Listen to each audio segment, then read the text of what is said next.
Je me suis battue pour cet épisode. Voici enfin ma chance de prouver ma valeur. Mon heure de gloire. Enfin bref, voici l'épisode Sodomie. Alors, étymologiquement, Sodomie vient du nom de la ville de Sodome, ville qui, selon la Bible, fut détruite par Dieu après que ses habitants eurent tenté de violer ses anges. Passons sur ce manque d'hospitalité. La sodomie désigne un rapport sexuel avec une pénétration anale. Et vous n'avez pas laissé échapper le rapport entre la religion et cette pratique sexuelle. Vous voyez où je veux en venir? Religion plus pratique sexuelle à but non reproductif égale tabou. Le premier obstacle à cette pratique sexuelle, c'est le tabou donc. C'est pas naturel, c'est sale, ça fait mal. Ma réponse, c'est tabou. Préparation préliminaire. Alors, briser le tabou instauré par des milliers d'années de préceptes judéo-chrétiens. Ceci n'est pas ma guerre. Du coup, on arrive à la préparation, car oui, contrairement à ce que l'on peut penser après des heures de visionnage de vidéos porno, la sodomie, ça se prépare. La base, c'est l'hygiène. Et l'hygiène concernant la sodomie, c'est de ne pas la pratiquer lorsqu'on est malade, type mauvaise digestion, tout ça.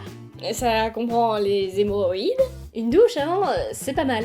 Avec l'option lavement, si vous voulez. Le lavement, qu'est-ce que c'est? Injection de liquide dans le gros intestin par l'anus. Pour cela, utilisez une poire à lavement. Pourquoi, me diriez-vous? Pour éviter de... Transformer ton anus en passoire! Vous devez contrôler la température de l'eau. Ni trop chaude, ni trop froide. Prenez soin de votre... Coup de balle de merde! Notez que le lavement se fait à l'eau claire. Pas d'eau savonneuse donc. Et pourquoi, me diriez-vous? Pour votre flore intestinale. Prenez soin de votre flore intestinale, bordel à couilles. De même, pas plus d'un lavement par semaine. Astuce pour utiliser votre poire à lavement. Aspirez de l'eau dedans pour chasser tout l'air qui est à l'intérieur. Ensuite, passez la pointe de votre poire dans votre anus. Pressez et surtout prenez garde à ne pas relâcher la poire avant de l'avoir sortie de votre anus. Pourquoi, me diriez-vous? Parce que vous risquez d'aspirer de l'eau souillée. Et après ça, bonjour le nettoyage. Et suite à ça, gardez l'eau en vous quelques instants puis allez vous soulager aux toilettes. Autre astuce pour faciliter les lavements, mangez des protéines parce que ça durcit les selles. Bon, après les préparatifs, les préliminaires. Mon heure de gloire. Petit rappel anatomique. La muqueuse du rectum est fragile, ce qui est propice à des micro-coupures, à des saignements et des fissures anales. Si la pénétration est trop brutale, sans lubrification ou faite avec un objet trop large. Mais rassurez-vous!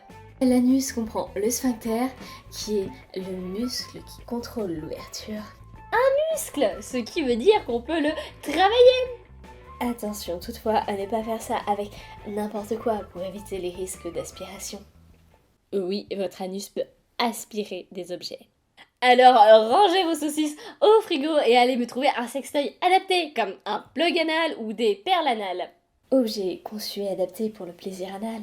L'avantage, c'est que ce sont des outils progressifs à utiliser avec du lubrifiant. Beaucoup de lubrifiant. Pourquoi, me diriez-vous?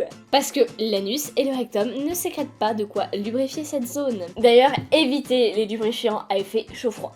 Niveau préliminaire, vous pouvez aussi partir sur l'anulingus.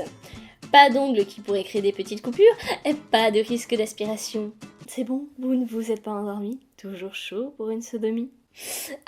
Oui, désolée de vous décevoir, mais si votre kiff c'était de pénétrer très fort et très vite un tout petit trou, bah faites l'amour à une bouteille de bière quoi. Vide la bouteille. Quand vous passerez à l'acte, si vous passez à l'acte, il faut que vous sachiez que la levrette c'est pas la position la plus adaptée quand on débute. Il est préférable de laisser le contrôle de la pénétration au partenaire pénétré et non au pénétrant. Du coup, la position en cuillère, c'est pas mal, ou ouais, la levrette mais couchée, genre sur le ventre. Allez-y, vraiment petit à petit, vraiment des va-et-vient de quelques centimètres au départ. Et ouais, là encore, ça n'a rien à voir avec ce que vous avez vu sur YouPorn. Le petit rappel, la flore intestinale et la flore vaginale sont très différentes. Et pour éviter les infections comme les mycoses, ne passez pas de la pénétration anale à la pénétration vaginale. Ou si vous le faites, changez de préservatif. Maintenant, les questions. Est-il possible d'avoir un orgasme avec une pénétration anale? Ouais, je pense, par le massage de la prostate, par le va-et-vient.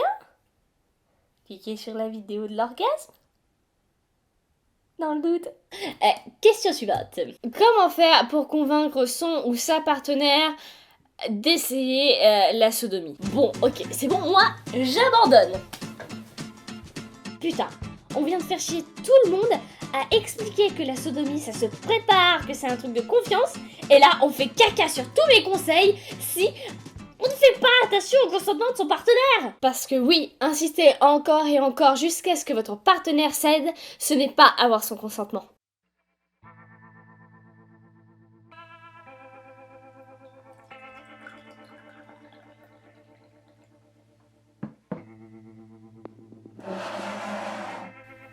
Bois cette tasse de thé. Je ne boirai pas cette tasse de thé. Mais tu m'avais parlé de boire une tasse de thé. Je ne boirai pas cette tasse de thé. Mais tu as bu du thé hier. Je ne boirai pas cette tasse de thé. Et du coup, comment faire pour faire comprendre à mon partenaire que je ne veux pas pratiquer la sodomie? Je ne boirai pas cette tasse de thé. N'ayez pas peur de dire non et d'être ferme. Cela ne fera pas de vous une coincée ou un coincé ou un puceau ou n'importe quoi d'autre.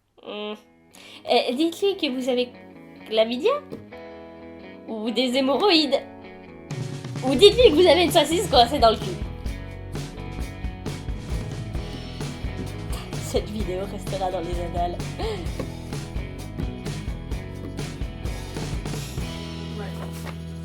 On est quand même parti loin un peu, genre, tu sais, Two Girls One Cup. Je ne boirai pas cette tasse de thé.